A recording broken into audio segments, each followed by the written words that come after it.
Chapter 11. A piquant trait of the peculiar psyche of contemporary man. Now, let us return to those three-brained beings arising on the planet Earth who have interested you most of all and whom you have called slugs. I shall begin by saying how glad I am that you happen to be a long way from those three-centered beings whom you called by a word so insulting to their dignity, and that they are not likely ever to hear of it.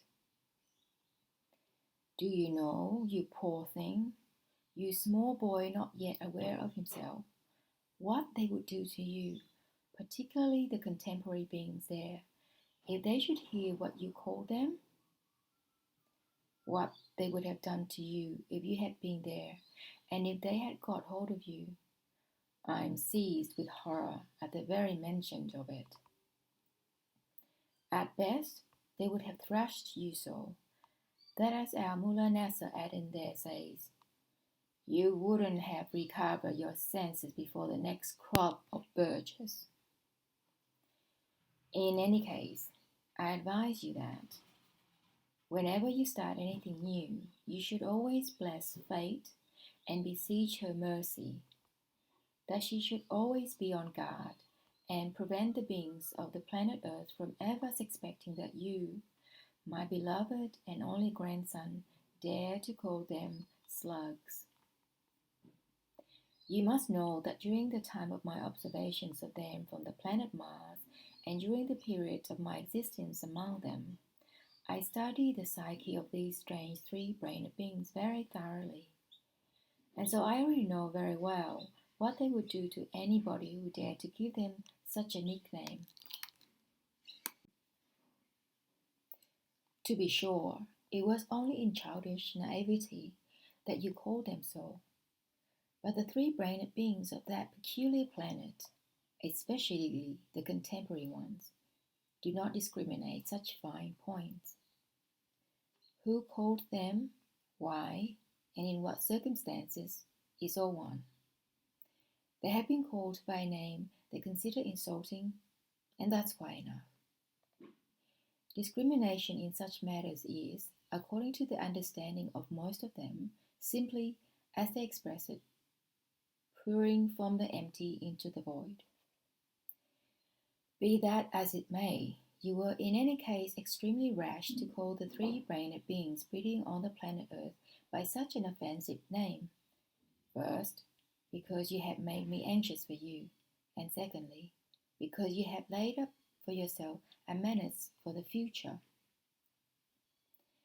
The position is this: though, as I have already said, you are a long way off, and they will be unable to get at you to punish you personally. Yet nevertheless, if they should somehow unexpectedly chance to learn even at 20th hand how you insulted them, then you could at once be sure of their real anathema. And the dimensions of this anathema would depend upon the interests with which they happen to be occupied at the given moment. Perhaps it is worthwhile describing to you how the beings of the earth would behave if they should happen to learn that you had so insulted them. This description may serve as a very good example for the elucidation of the strangeness of the psyche of these three-brained beings who interest you.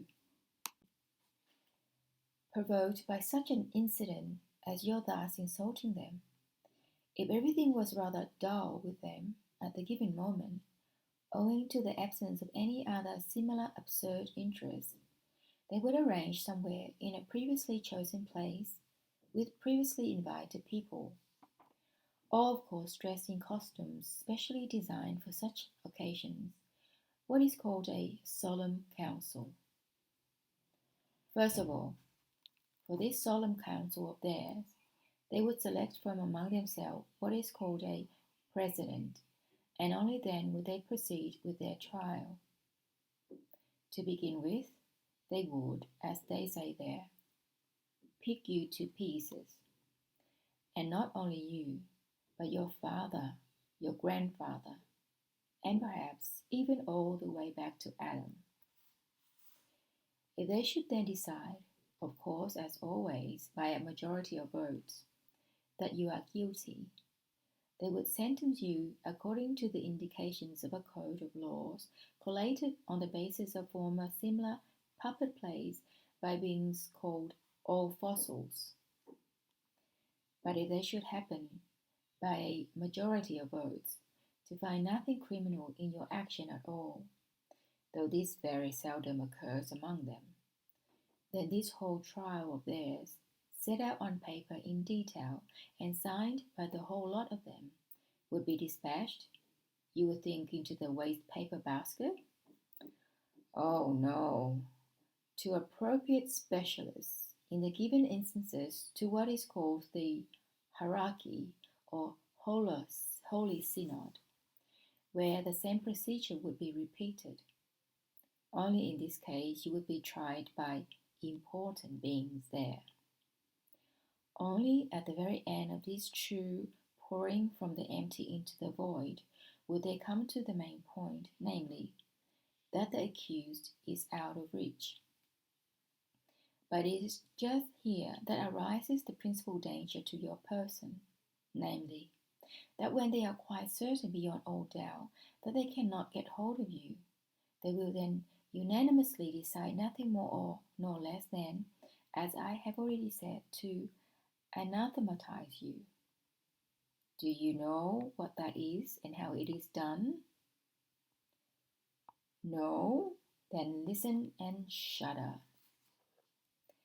The most important beings will decree to all the other beings that in all their appointed establishments, such as what are called churches, chapels, synagogues, town halls, and so on, special officials shall on special occasions with appointed ceremonies wish for you in thought something like the following: that you should lose your horns, or that your hair should turn prematurely grey, or that the food in your stomach should be turned into coffin nails, or that your future wife's tongue should be 3 times its size, or that whenever you take a bite of your pet pie, it should be turned into soap, and so on and so forth in the same strain. Do you now understand to what dangers you expose yourself when you call these remote 3-brained beings slugs? Having thus finished Beelzebub looked with a smile on his favourite. Chapter 12. The First Growl. A little later, Beelzebub began to speak as follows. A story I have just recalled, connected with these anathemas I have mentioned, may provide very useful material for beginning to comprehend the strangeness of the psyche of the 3-brained beings of that planet which has taken your fancy. And furthermore, this story may reassure you a little and give you some hope that if these peculiar terrestrial beings should chance to learn how you had insulted them and should anathemize you, then perhaps, after all, something not so very bad might come of it for you. The story I'm going to tell you occurred quite recently among the contemporary 3-brained beings there, and it arose from the following events. In one of these large communities, there peaceably existed an ordinary being who was by profession what is there called a writer. You must here know that in long past ages one might still occasionally run across beings of that profession who still invented and wrote something really by themselves. But in these latter epochs, the writers among the beings there, particularly among contemporary beings, have been of those that only copy from many already existing books of all kinds of ideas, and by fitting them together make a new book. And they prefer books which have reached them from their very remote ancestors. It is necessary to remark that the books written by contemporary writers there are, all taken together, the principal cause that the reason of all the other 3-brained beings is becoming more and more what the venerable Mulanasa Aden calls stuff and nonsense. And so, my boy, the contemporary writer of whom I began to speak was just a writer like the rest there, and nothing particular in himself. Once, when he had finished some book or other, he began to think what he should write about next, and with this in view, he decided to look for some new idea in the books contained in his what is called library, such as every writer there is bound to have. As he was looking, a book called the Gospels happened to fall into his hands. The Gospels is the name given there to a book once written by certain persons called Matthew, Mark, Luke, and John about Jesus, a messenger from our endlessness to that planet.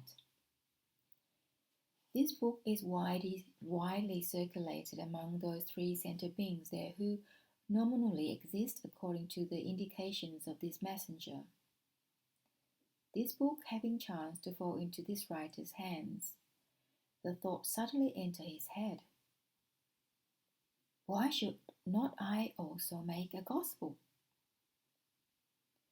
From investigations I had to make for quite different needs of mine, it turned out that he then further deliberated as follows. Am I any worse than those ancient barbarians, Matthew, Mark, Luke, and Johnny? At least I'm more cultured than they ever were, and I can write a much better gospel for my contemporaries. And very decidedly it is necessary to write just a gospel because the contemporary people called English and American have a great weakness for this book, and the rate of exchange for their pounds and dollars is not half bad just now. No sooner said than done. And from that very day he wisely away at his new gospel.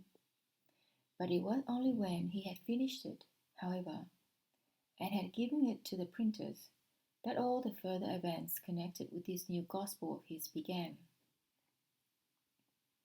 At any other time, nothing perhaps would have happened, and this new gospel of his would simply have slipped into its niche in the libraries of the bibliomaniacs there, among the multitudes of other books expounding similar truths. But unfortunately, or unfortunately for this writer, it happened that certain power-possessing beings of that great community in which he existed had just been having rotten luck at what is called roulette and baccarat, and they therefore kept on demanding what they called money from the ordinary beings of their community. Whereupon, thanks to these inordinate demands for money, the ordinary beings of that community at length awoke from their usual what is called torpor and began to sit up. Seeing this, the power-possessing beings who remained at home became alarmed and took corresponding measures. And among the measures they took was also the immediate destruction from off the face of their planet of everything newly arising in their native land, such as could possibly keep the ordinary beings of their community from resuming their hibernation. And it was just at this time that the aforementioned Gospels of this writer appeared. In the contents of this new Gospel also, the power-possessing beings found something which also to their understanding might keep the ordinary beings of their community from hibernating again. And they therefore decided most immediately to get rid of both the writer himself and his Gospels, because they had now become quite expert in getting rid of these native upstarts who did not mind their own business.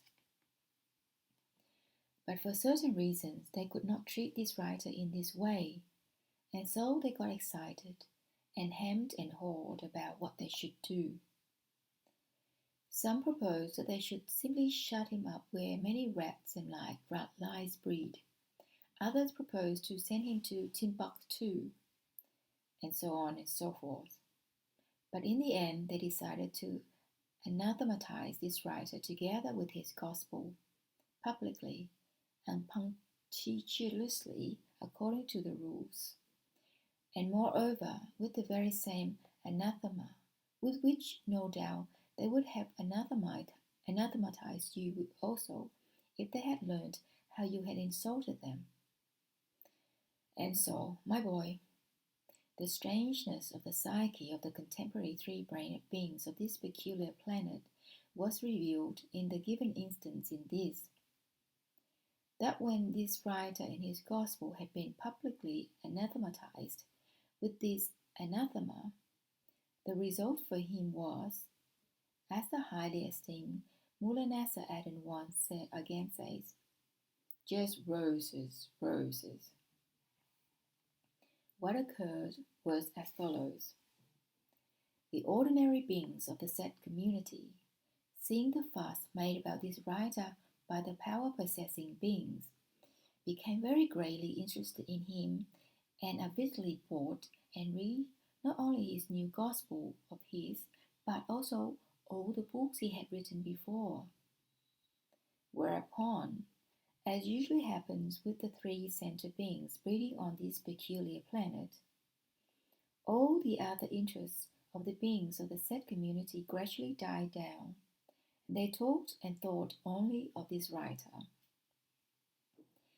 And as it also happens, whereas some praised him to the skies, others condemned him. And the result of these discussions and conversations was that the numbers interested in him grew not only among the beings of his own community, but among the beings of other communities also. And this occurred because some of the power-possessing beings of this community, usually with pockets full of money, still continued in their turn to go to other communities where roulette and baccarat proceeded, and carrying on their discussion there concerning this writer, they gradually infected the beings of other communities also with this affair. In short, owing to the strangeness of their psyche, it has gradually come about there that even at the present time, when this writer's gospel has long been forgotten, his name is known almost everywhere as that of an excellent writer. Anything he writes now, they all seize upon and regard as full of indisputable truth. Everybody today looks upon his writings with the same veneration with which the ancient Chaldeans there listened to the predictions of their sacred Pythonis. It is interesting to notice here that if at the present time you ask any being there about this writer, he would know him and of course speak of him as an extraordinary being. But if you were then to ask what he wrote, it would turn out that most of them, if of course they confessed the truth, had never read a single one of his books. All the same, they would talk about him, discuss him, and of course splutteringly insist that he was a being with an extraordinary mind and phenomenally well acquainted with the psyche of the beings dwelling on the planet Earth.